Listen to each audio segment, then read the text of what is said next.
porque tú no vas a entender lo que son los clavos hasta que tú no entiendas qué es lo que significa la cruz.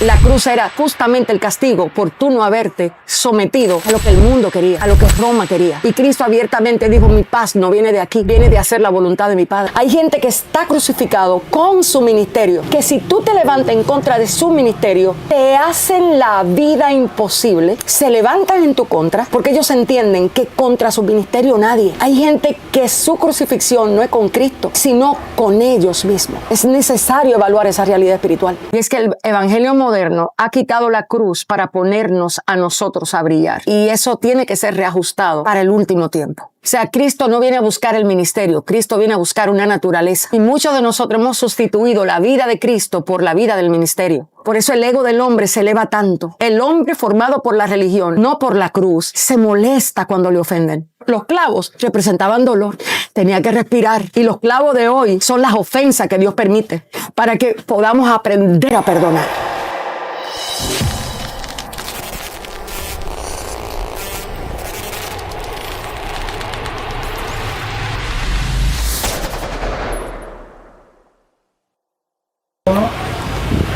Dios le bendiga, Dios le guarde, mis amados hermanos enfocados en Dios TV.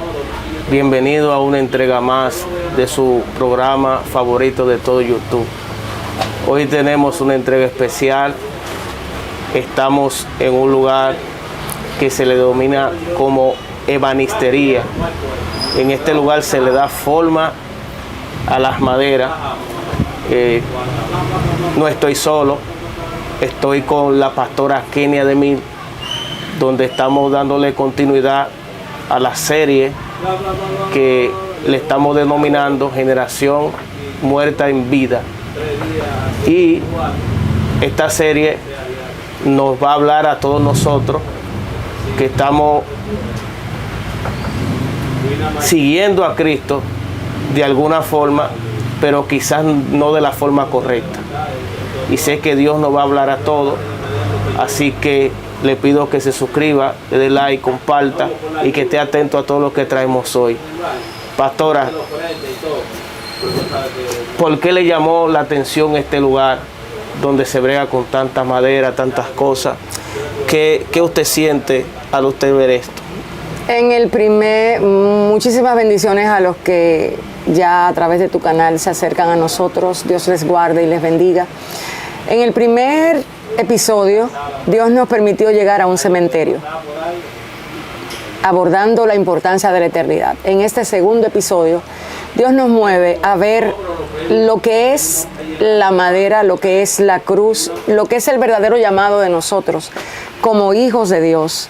Entonces, cuando yo veo esto, veo formación, veo edificación, veo dolor, veo quebranto, veo molde, veo natural para encajar en una forma que se la da aquel ebanista, aquel gran alfarero, aquel gran Dios que sabe nuestro fin desde el principio y que nos llama a que nosotros entendamos que Él nos llamó no para ser usados, sino para que tengamos la semejanza de Cristo.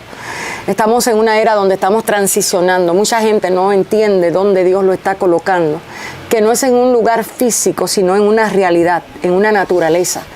Y se sienten algunos hasta siendo zarandeados porque no comprenden por qué tanto dolor, por qué tanto sufrimiento, por qué tanta aparente persecución, por qué tanto defraudo.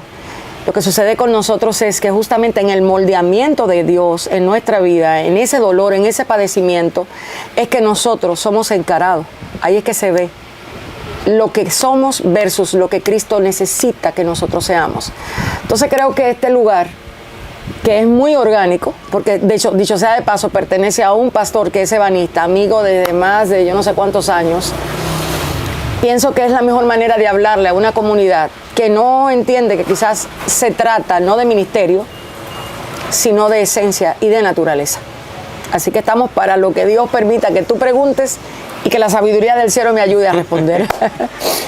Bueno, pastora, yo voy a comenzar preguntándole una pregunta que realmente se hacen todos, porque todos tenemos padecimiento, todos tenemos aflicciones, todos tenemos lo que se le denomina mucho la palabra famosa procesos, pero pocos entendemos de cuál es la verdadera cruz que nos toca cargar a nosotros.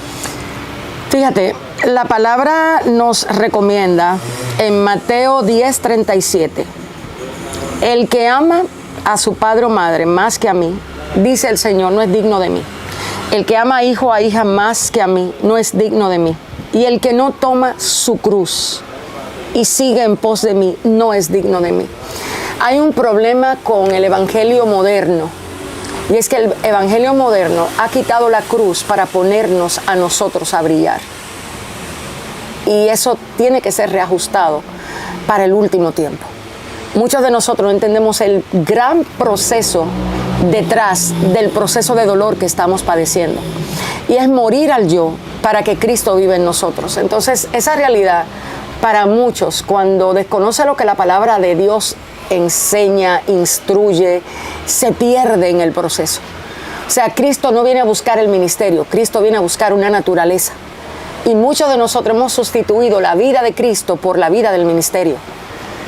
Y cuando Dios nos expone a procesos en lugares como estos, en lo más profundo de nuestro ser, porque yo creo que todos nosotros tenemos una ebanistería interna, a donde el que sabe trabajar con lo que hay tiene que quitar, tiene que doblegar. Hay muchos egos ocultos, hay muchos sueños que tienen un anclaje en la avaricia, en la codicia, en la falsa espiritualidad.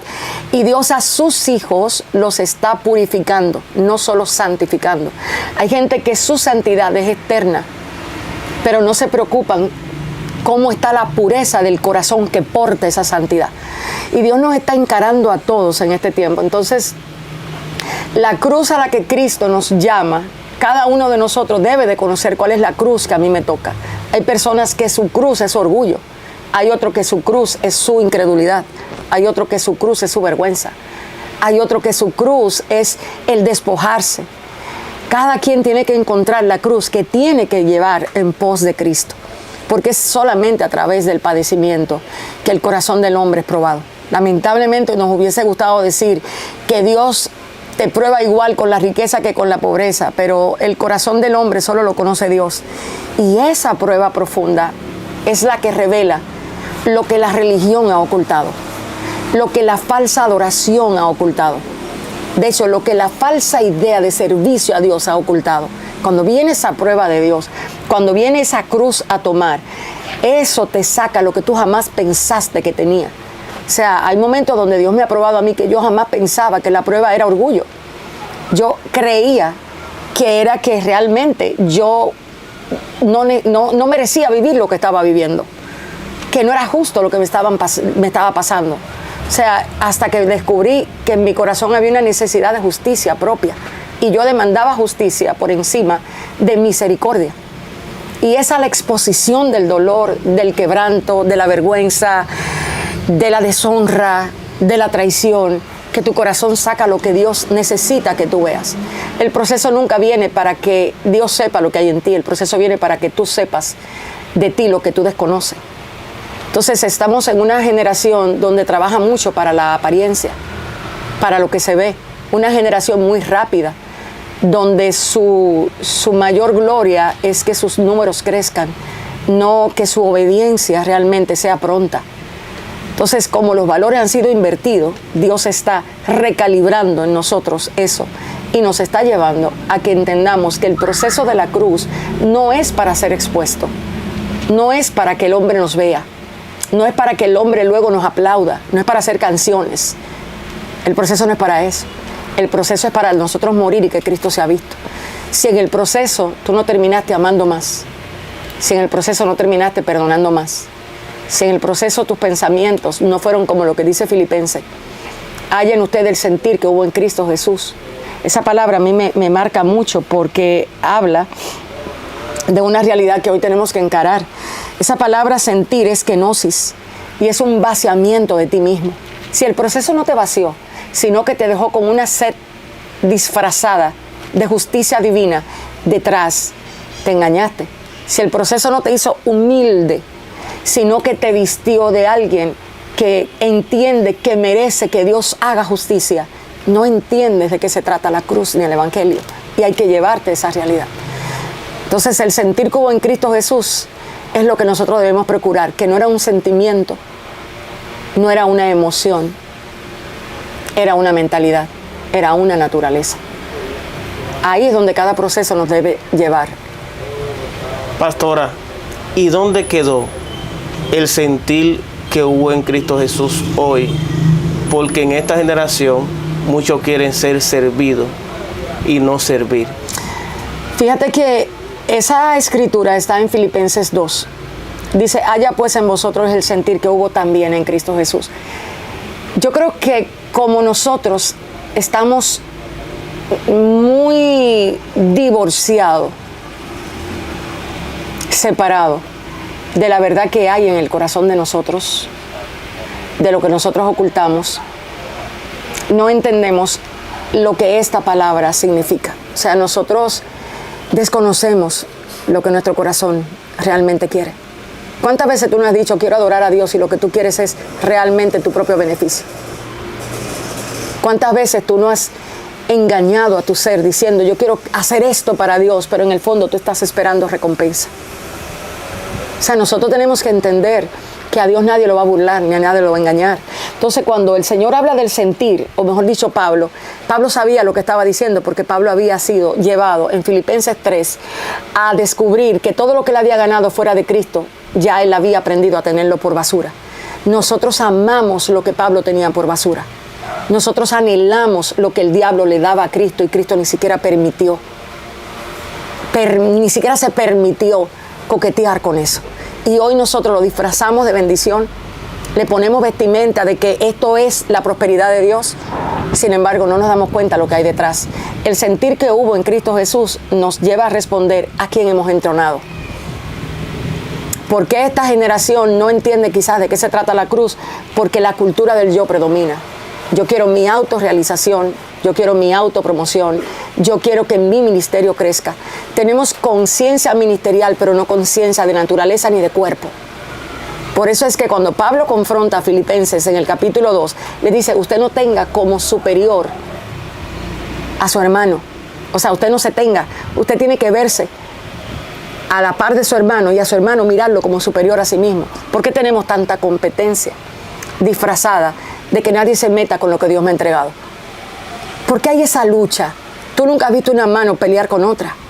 Tú nunca has visto un ojo que no se pone en sintonía para poder ver lo que tiene que ver. Para Pablo era muy serio el sentir de Cristo. Para Pablo era muy seria la unidad del Espíritu. Y nosotros andamos persiguiendo mi ministerio por encima de Cristo en mí. Entonces, ¿por qué esta generación no entiende esa realidad? Porque esta generación se le ha invitado a servir a Dios sin conocerle. A esta generación se le coquetea con que Dios te quiere usar sin que el temor a Dios sea tu vestimenta, sin que el amor sea tu naturaleza. O sea, la prueba del amor no es hablar de Él, la prueba del amor es cuando a ti te traicionan. O sea, tú vas a ser probado no por lo que tú hablas, sino por cómo tú actúas cuando Dios permite que venga la prueba. Y ahí es donde hay que volver a mirar. O sea, Pablo dice, prueben su fe cada uno. Entonces, esta generación altamente edificada en el ego, altamente edificada en el emocionalismo, no en tiempos secretos con la palabra, reflexionando y analizándola a la luz de sí misma. Porque es muy fácil yo leer la Biblia para decírselo al que está al lado, pero ¿me habla ella a mí? ¿Cuántos ojos han estado autocegados a sí mismos para que la palabra les sea espejo? Entonces, esta generación tiene que ser devuelta a lo que dice el Evangelio. El Evangelio, las buenas noticias. ¿Cuántas personas saben realmente de qué fue que lo libraron? ¿Cuántas personas están seguras de lo que a Él se le entregó con la muerte de Cristo? ¿Cuántas personas entienden de qué se trató la muerte del Señor? ¿Por qué el sentir de Cristo fue tan importante? No solamente fue porque padeció como hombre, fue porque Él era Dios y no estimó lo que era como algo que aferrarse, sino que se humilló, haciéndose obediente. La humillación de esta generación es en su yo. Es que te ofendieron, es que te lastimaron, es que te traicionaron. No ser obediente. Esta generación no sabe lo que es la obediencia realmente que Cristo mostró. Y no perseguimos ser obedientes. Lo que perseguimos es ser usado. Es tu lloro constante. Dios, enséñame obediencia. Dios, yo quiero obedecerte en el secreto. Pruébame, Señor, a ver si realmente mi corazón es ante ti aprobado. A nosotros no nos interesa ser aprobado por Dios. Lo que nos interesa es ser aplaudido por los hombres. Que nuestros números de YouTube suban. Que nuestros reels se peguen. Que la gente nos aprecie y nos valore porque somos ungidos verbalmente. Somos personas que persuadimos a otro por las palabras. Pero y en el secreto, Dios realmente nos puede decir, siervo fiel, pude pasar la prueba de hablar en contra de mi hermano cuando yo tenía una herida en contra de mi hermano. Yo puedo pasar esa prueba. Puedo pasar la prueba de pasar por alto la ofensa. O sea, yo quiero ser expuesta al padecimiento que me hace crecer, que me lleva a formar. No, yo quiero la silla que me da la cámara. ¿Por qué te dije de hacer un programa aquí? Aquí el ebanista no habla con la madera. Aquí el ebanista no le pregunta a la madera cuál es tu voluntad, qué tú quieres que yo haga. El ebanista la corta a donde le duele. Le da la forma que él quiere. Y la forma de nosotros muchas veces es el ministro que está de moda. Empezamos inclusive, estamos tan corrompidos que imitamos las voces de personas que están siendo usadas por Dios. Manejamos la modulación de voz como tal persona porque no tenemos el modelo de Cristo. O sea, a mí me da miedo. A mí me da miedo. O sea, el sentir que hubo en Cristo Jesús. ¿Tú sabes lo que eso significa? O sea, Cristo era un conflicto de naturaleza lo que había en Edén. Era un conflicto entre el conocimiento del hombre versus la voluntad de Dios. El hombre siempre ha buscado hacer su voluntad, no la voluntad del que lo envió. Por eso Cristo nunca se vio haciendo lo que él quería. Satanás no resiste personas que se nieguen a obedecer a un yo, o sea, que se nieguen a obedecer lo que dice el Padre por escuchar lo que dice el yo. Y nosotros estamos hoy llenos de lo que mi yo dice y ausentes de que Dios nos dice. Entonces, ¿qué le pasa a esta generación que ha sido altamente edificada en el ego y muy poco edificada en el espíritu? Valora más el ser usada que el ser formada en el padecimiento. Y es el padecimiento que te enseña los 3 principios fundamentales de la vida de Cristo, que es la fe que agrada a Dios, la esperanza en las cosas de arriba y el amar como Cristo amó, no como amó el egoísmo ni como ama el mundo. Pastora, ¿será que el yo de este tiempo se ha vuelto más importante que él hágase su voluntad? La voluntad de Dios, para ser buena, agradable y perfecta, tiene que ser reconocida desde una mente transformada. La voluntad de Dios nunca le va a gustar al hombre no regenerado. Por eso el no regenerado se siente ofendido cuando Dios lo expone a un proceso aparentemente injusto. Por eso el ego del hombre se eleva tanto. El hombre formado por la religión, no por la cruz, se molesta cuando le ofenden. Se molesta cuando le rechazan. Requiere el mérito de la aprobación. Busca que su reputación sea cuidada. Fíjate que los grandes hombres de Dios, todos fueron expuestos a la falta, ¿cómo decirlo?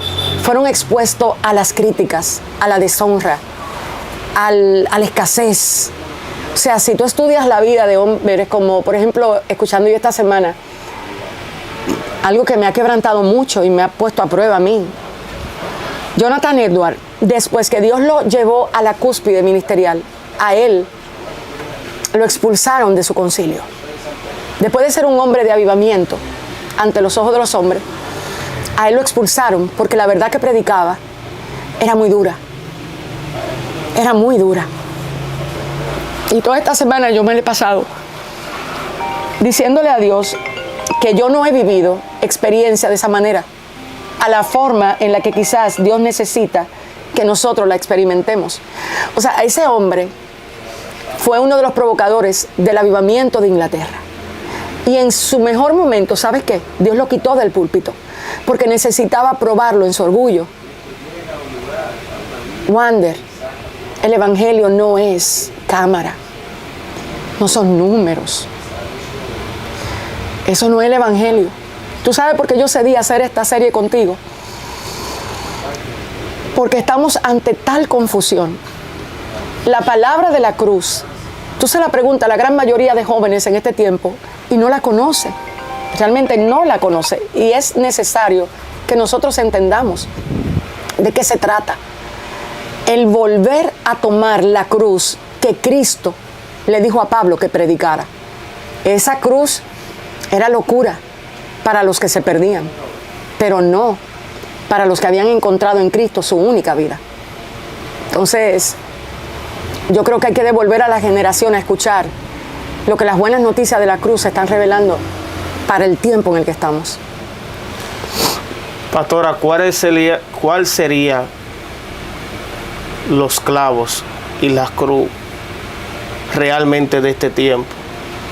O sea, lo que la gente entiende por cruz y por clavo.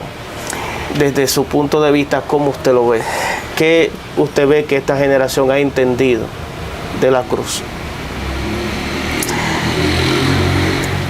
Cuando yo sentí hacer esto, fíjate que te recuerdas que tú me hablaste de una serie. Yo te dije, yo no siento que esa es la que debemos hacer. Yo me fui a investigar un poco de lo que significaba la cruz para Roma. Y empecé a orarle a Dios, Señor, ¿por qué tú escogiste ese modelo de muerte? ¿Por qué no fue decapitado? Roma había perfeccionado el modelo de muerte más cruel para el ser humano. Ser decapitado impedía que el dolor se prolongara. Acababa rápido con la vida de aquel. Pero Roma perfeccionó tanto la crueldad a aquel que se atrevía a a ir en contra del sistema, que para César la muerte perfecta era la muerte de cruz. Cuando el reo, el criminal, era expuesto a la cruz, era porque había desafiado el sistema. Y nosotros corremos para ser parte del sistema religioso. Una falsa prosperidad que mora en lo que tengo y no en lo que soy. Todo lo que no represente a Cristo, Roma lo otorgaba. De hecho, Roma se llamaba la que daba la paz. La paz que daba Roma. Y cuando Cristo viene y se viene a anunciar el evangelio, fíjate que la palabra evangelio en Roma no era desconocida. O sea, Cristo fue abiertamente en contra de todo el sistema del mundo. En todo lo que el mundo proveía, Cristo lo desechó. No lo quiso. O sea, vete tú ahora que estás ahí sentado y métete a donde estaba Cristo, repudiando lo que el mundo quería, repudiando lo que los judíos esperaban. Ellos esperaban que se le diera un lugar, que su reino volviera, y Cristo vino a enseñar otro reino que no era de aquí.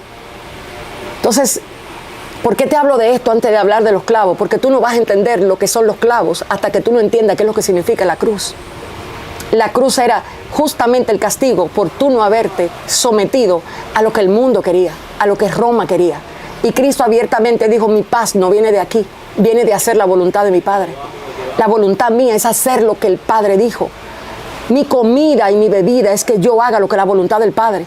A nosotros nos importa realmente hacer lo que Dios dice cuando mis intereses están puestos a prueba, cuando alguien me ha robado dinero, cuando alguien ha aplastado mi reputación. ¿Escojo quedarme callada, como dijo el maestro, o salgo en la defensa del yo que quiere defenderse? Esto es un problema mayor de lo que estamos viendo. Esto es la naturaleza del hombre que fue a buscar conocimiento en contra de la naturaleza de la voluntad del Hijo de Dios, que es amar primero al Padre. Entonces, los clavos lo que significaban era, fíjate que en el patíbulo, cuando al reo lo iban a poner en la primera etapa de la crucifixión, buscaron un látigo que tenía huesos en el fondo, tenía metal, y ¿sabes lo que hacían con eso? Empezaban a darle golpe, con la intención de que su espalda no solamente fuera abierta, que sus órganos se vieran. Ahí empezó la cruz de mi Señor, a cargar en su cuerpo nuestras enemistades, nuestras miserias, nuestros egos, nuestra falsa creencia de estar bien fuera de Él, nuestras ideas de plenitud al alcanzar cosas y no al tenerlo a Él. Todo eso tiene que ser reajustado antes de la venida del Hijo del Hombre. Cuando a Él lo ponen en el lugar a donde tienen que ponerle el trozo de madera horizontal, creo que le llaman el patíbulo, creo, no me recuerdo. ¿Sabe lo que eso significaba? Tener que cargar con sus hombros, que ya estaban rotos, que ya estaban comprometidos, porque ya los fluidos, ya la sangre había comenzado. Wow. Él tenía que cargarlo. Y él no lo cargaba con una vestimenta, lo cargó desnudo. Él llevó nuestras iniquidades. Y nosotros nos quejamos cuando Él determina que alguien nos golpee. No tenemos espíritu de mansedumbre. Somos personas altamente violentas a la voluntad de Dios. Wow. O sea, nosotros nos violentamos contra lo que Dios permite. Cristo nunca le hizo saber al mundo que era injusto lo que a Él le estaba pasando, aunque Él era inocente. ¿Sabes por qué? Porque Él sabía que toda su vida estaba en su Padre. La voluntad de Él era lo que su Padre había determinado. Era una guerra de voluntades. Cristo había muerto a su propia voluntad para entregársela a lo que el Padre había determinado. El yo no quiere sufrir. El yo no quiere padecer. El yo quiere lugar. El yo quiere ser visto. El yo quiere ser aplaudido. El yo quiere apariencia. El yo quiere higuera. El yo quiere nombre. El yo quiere número. Cristo repudia todo eso. Ahora vamos a los clavos. ¿Saben qué significaban los clavos? Era la forma en la que en el madero horizontal se le colocaba aquí. Cuando a él lo colocaron en esa posición y lo clavaron, lo que le estaban diciendo es, para tú mantenerte vivo, tú tienes que respirar. Cada vez que Cristo respiraba, esos clavos lo sostenían en un lugar a donde él no podía tomar aire.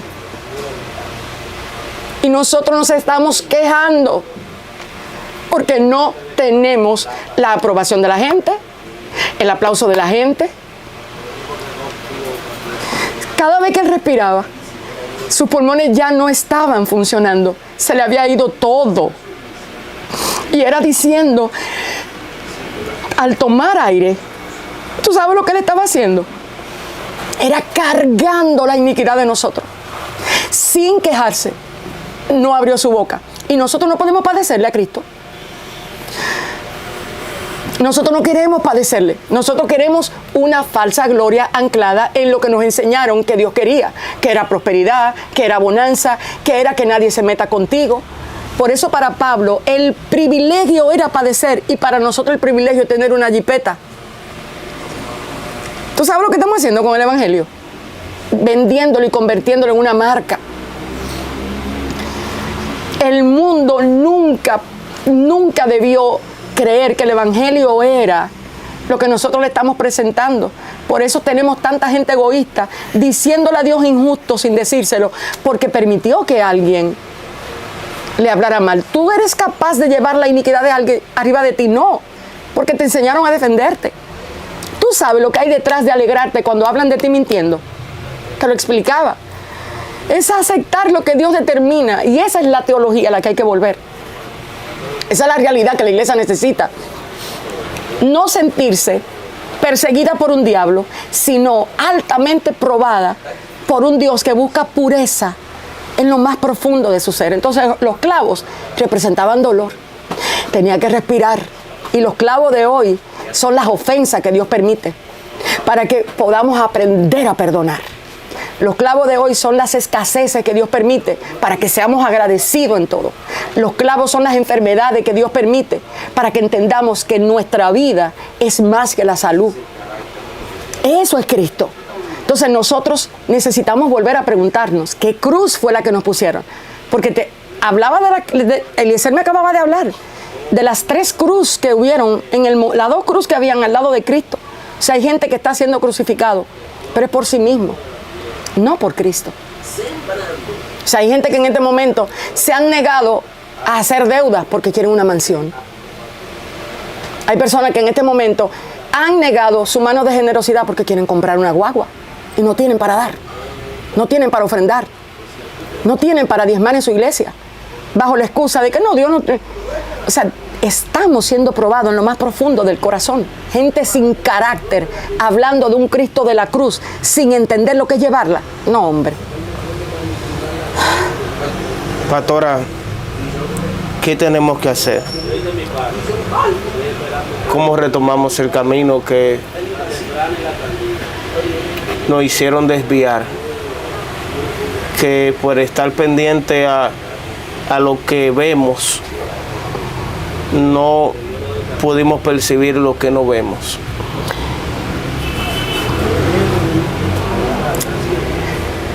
Hay que amar a Jesús. Hay que enamorarse de Jesús, no de lo que Él promete. No de lo que te han dicho que Él va a hacer, ni lo que Él te va a dar. Pablo dijo en Gálatas, con Cristo estoy. Nunca se apió del padecimiento. Por eso él, la cárcel, no la vio como una maldición. La vio como el lugar de prueba, el lugar de refinamiento, el lugar a donde su carácter estaba siendo llevado, el lugar a donde él dijo, mira, este título fue bueno en un momento, pero para mi ego, aquí le he dado el valor de la basura. Esta casa, aquella casa que yo creía que era importante, ahora yo le di el valor que debe de tener. Pablo llegó a decir, con Cristo yo estoy juntamente crucificado. Tú no puedes enamorarte de Cristo si solamente te hablan de lo que Él hace. Hay gente tan enamorada de la unción, pero no del ungido. Hay gente que idolatra los milagros, pero no al Cristo que te pone a padecer. Hay gente que promociona lo que Cristo nunca promocionaría. ¿Sabes que cuando Cristo iba a resucitar a la hija de ese hombre, fue con 3 personas exclusivamente y dejó a todos afuera? Porque hay milagros que cuando no tienes la comprensión de quién es Dios, en vez de hacerte bien, te hacen mal. La generación de Egipto, que salió de Egipto, acostumbrada a milagros, su corazón pereció en el desierto. ¿Cuánta gente está muriendo en su propio desierto? Porque lo que están esperando es que Dios haga y no quién es Dios. Y no solo quién es Dios, quiénes son ellos en el desierto. Tú quieres saber lo que yo tiemblo cuando Dios me pone en prueba. Porque la prueba saca mi maledicencia. La prueba saca mi impaciencia. La prueba saca mi ego, mi incapacidad de ser paciente. O sea, la prueba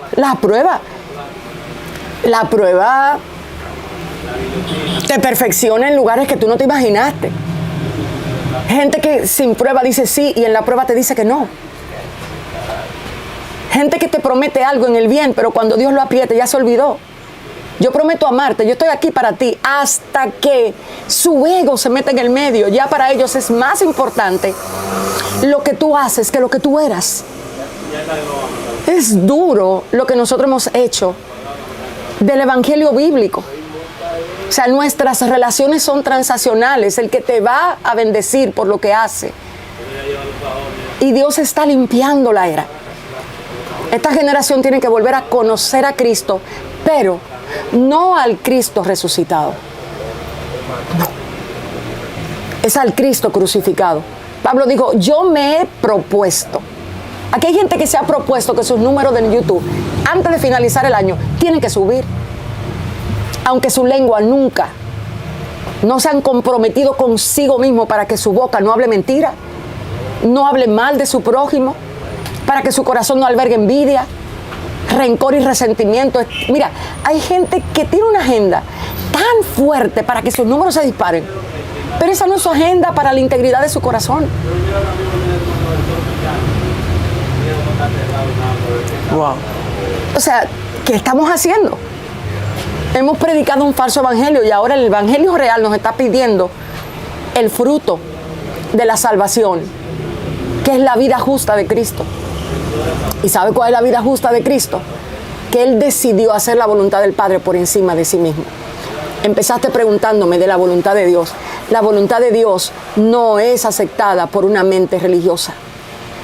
Solamente los regenerados entienden que la voluntad de Dios es buena, agradable y perfecta. Solamente esa gente valoran la escasez. Solamente esa gente perdonan por encima de la ofensa. El regenerado no busca explicación. El regenerado acepta lo que Dios determinó y dice, Señor, El gozo mío es hacer tu voluntad. El regenerado nunca pleitea con lo que Dios permite. Así sea la ofensa más grande.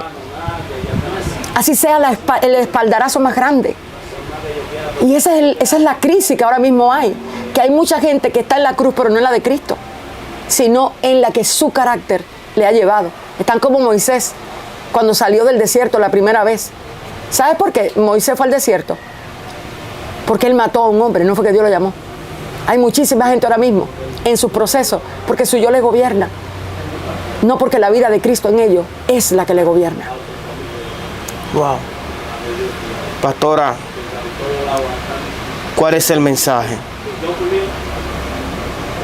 ¿Cuál es el mensaje para esta generación que se desvió y ha puesto su vista en los milagros, las señales, la unción?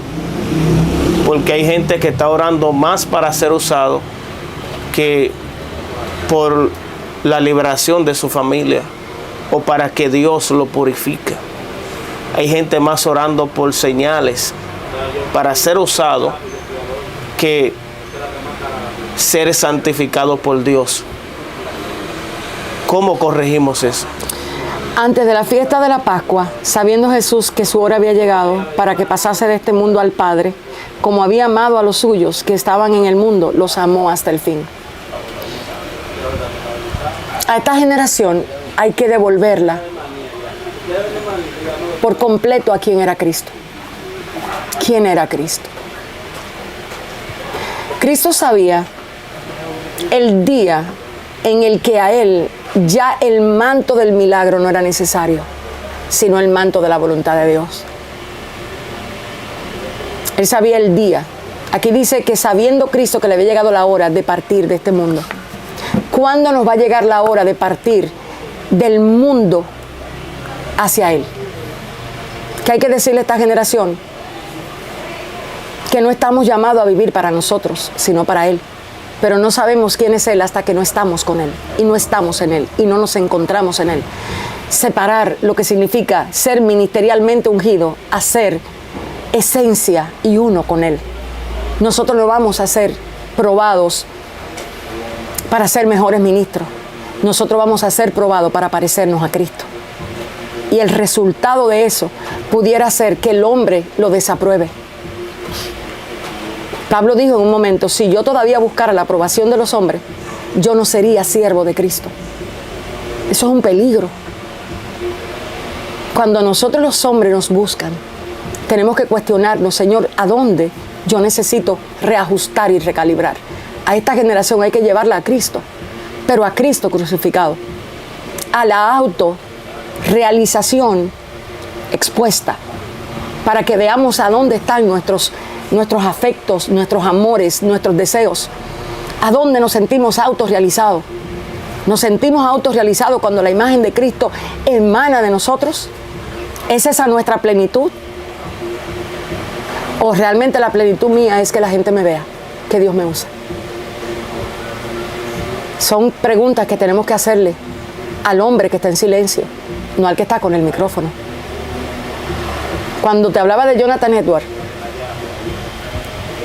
dice ese documental que Edward, cuando lo sacaron del púlpito, fue removido de Inglaterra para ser llevado a un lugar a donde los pobres estaban. Y él cuenta que la prueba de él como pastor justamente comenzó ahí. Ahí Dios le estaba arrancando el orgullo ministerial.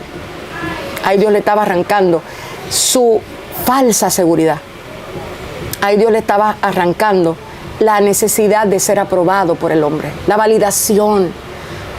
¿Sabes cuánto de nosotros nos desvivimos para ser aceptados por la gente? Y no hemos cuestionado si Dios está aceptando nuestros pensamientos.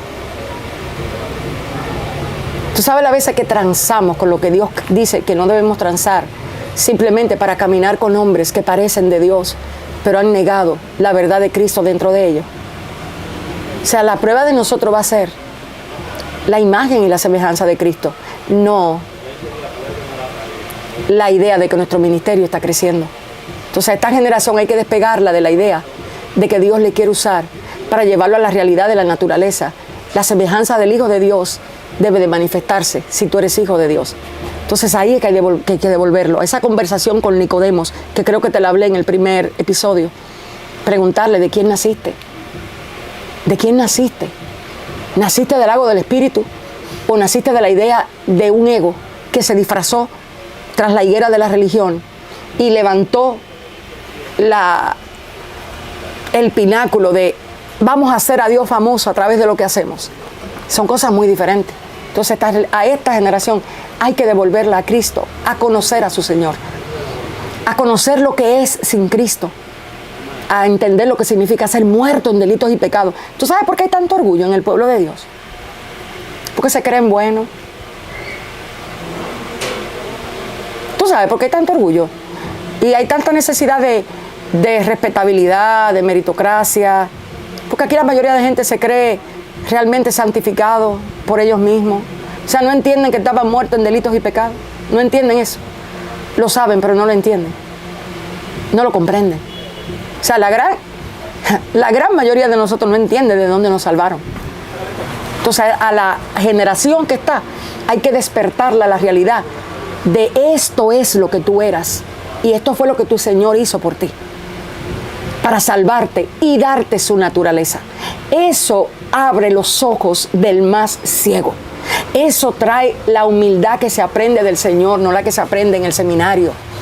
La humildad que se aprende en el seminario teórica, se enseña teóricamente. La que se aprende en la cruz de Cristo te hace quedarte callado cuando nadie se quedaría, porque entiendes que todo lo que tu Padre permite está bien, y que te libre Dios de levantarte en contra de lo que tu Padre Dios permitió. Esa gente no ven al diablo como lo que están ejecutando su vida. Esa gente entiende que hasta lo peor va a obrar para bien. No son gente de esta naturaleza, de esta dimensión. Son gente que su cuerpo camina en la tierra, pero su realidad es el cielo. ¿Estamos preparados para la venida de Cristo? No. No. No, pero nadie va a impedirla cuando llegue. Así que más nos vale estar preparados. Comenzar a entender que no se trata de estar cantando y creyéndonos adoradores cuando somos idólatras de nosotros mismos. No se trata de estar componiendo canciones que no vivimos. No se trata de estar convocando al pueblo a adorar cuando quizás lo que necesita es arrepentimiento, que son dos verdades totalmente diferentes. ¿Cuál sería el mensaje que debiera de reinar hoy en día en las predicaciones? Cristo y a este crucificado. Bajarle la dosis a lo que Dios cree de ti, a lo que Dios va a hacer de ti. Sacar a los coaching que se vayan a hablarle a la gente que tienen que hablarle, y a la iglesia exponerla a maestros estilo Juan Bautista. Gente que no le importa decir la verdad. A Edward lo sacaron del púlpito porque hablaba la verdad. Se reunieron un grupo de gente elitista y le dijeron: él está hablando demasiado cosas fuertes, muy contundentes, no nos gusta lo que está hablando, y lo sacaron del púlpito. Hoy día pasa igual. Hay personas que nunca van a ser invitadas en ciertos escenarios porque le desbarata su montaje, se lo desbarata. Hay gente que pregunta: ¿quiénes van ahí? Que ni a mí lo va para allá, no la mande. No, yo no voy. Hay gente que aquí sabe quiénes hablan el evangelio de verdad y quiénes hablan el evangelio de apariencia. Todo se sabe en este lugar. O a fulano, gente que realmente le pesa el evangelio. Hay maestros que no han negociado con la verdad. A esos maestros no lo invitan a las convocatorias grandes. No lo hacen, porque saben que le perdieron el respeto a lo que el hombre podía darle, porque se encontraron con el Cristo de la cruz y entendieron de qué se trataba. Entendieron que no podían vender a su Señor. Entendían que su Señor era demasiado grande para estar en un circo haciéndole creer a un grupo que era suficiente, diciendo: levanta tu mano y adora, cuando están enemigos unos con otros. Ese montaje se va a acabar, porque viene la generación más fuerte jamás vista. Son gente probada en todos los aspectos de su vida. Resiste la prueba. Resístela, Wander. Resístela. Porque no se trata de nosotros, sino de Cristo en nosotros. Y cada vez que Dios nos sube el fuego, es matando un ego que no conocíamos. Es matando una naturaleza caída que se disfrazó de espiritual. No queremos morir al yo, pero es necesario hacerlo. Cristo viene. Y no importa quién no esté preparado, el día y la hora ya está determinado. El llamado es ahora. Salir del aparataje, de la distracción, del autoengaño, de la apariencia, del egoísmo, del amor con fingimiento, de la falsa piedad y volver con urgencia. Cristo, revélame quién tú eres. Yo quiero parecerme a ti, no ser usado por ti. Aquí hay gente, oye, que bajan una unción, que se salen los demonios, pero no te sientes con esa gente en la mesa, que su lengua nada más es criticar y murmurar. Eso es estar con ungidos en el altar y con gente que no tiene la naturaleza de Cristo en la mesa. Es una cosa terrible. Entonces es necesario aterrizar que el tiempo del fin llegó y hay que estar preparado. Wow. Señores, yo creo que la pastora Kenia DeMille nos trajo un mensaje de arrepentimiento y nos dio a entender, Dios a través de ella, que no estamos cargando la verdadera cruz que dice la Biblia. Wander, el Señor me acaba de hablar algo, me acaba de mostrar algo. Me dijo, pregúntales con quién están crucificados. Pablo estaba con Cristo, pero hay gente que se ha crucificado a su propia voluntad. ¿Qué es lo que ellos dicen por encima de lo que dice la Biblia? Esos son los sabios en su propia opinión. Wow. Acabo de verlo en el Espíritu. Hay gente que está crucificado con su ministerio, que si tú te levantas en contra de su ministerio, te hacen la vida imposible, se levantan en tu contra, porque ellos entienden que contra su ministerio nadie. Hay gente que su crucifixión no es con Cristo, sino con ellos mismos. Es necesario evaluar esa realidad espiritual. Es con Cristo que yo debo estar crucificado. No es con mi deseo. No es hacerme uno con mi voluntad, ni con mi razonamiento, ni con mi autojustificación, ni con mi idea de lo que es ser espiritual. Es con lo que la palabra de Cristo establece al decir, Cristo y a este crucificado. ¿Estás crucificado en la humildad que Cristo tenía? ¿Eres capaz de hacer silencio cuando otro hablaría y cuando el yo se defendería? ¿Eres capaz de hacerte literal el loco sabiendo que alguien te roba? O sea, hay pruebas a quien Cristo va a exponer en este momento que van más allá de lo que se imaginan. Hay gente que no se imaginan cómo Dios lo va a probar y es recomendable que en el Espíritu empiece a orar, Señor, quiero que antes que esa prueba llegue, me enseñe lo que es estar crucificado contigo. Para Cristo su voluntad había muerto, porque la voluntad de Él era la voluntad de su Padre. Él la conocía, Él estaba lleno de ella. A Cristo nada le tomó por sorpresa. Nada lo tomó por sorpresa, porque su comunión con el Padre no estaba basada en lo que Él hacía, sino en quién era. Hoy nuestra comunión está basada en que Dios me use en el ministerio, en que Dios se revele, no en que Dios me transforme, no en que no quiero este carácter iracundo, no en que no quiero hablar mentira, no en que no quiero pornografía en el secreto, donde nadie me ve, donde nadie sabe, mirando a la mujer que no es mía, deseándola ocultamente, o anhelando el hombre de mi hermana porque no soporto al mío. Esas son verdades que pesan en el espíritu y que hay que empezar a encararla dentro y no fuera. Wow. Sin comentarios. Si este video te habló, suscríbete, dale like y comparta. Pastora Kenia DeMille, este servidor, la serie Generación Muerta en Vida. Dios le bendiga y Dios le guarde. Shalom.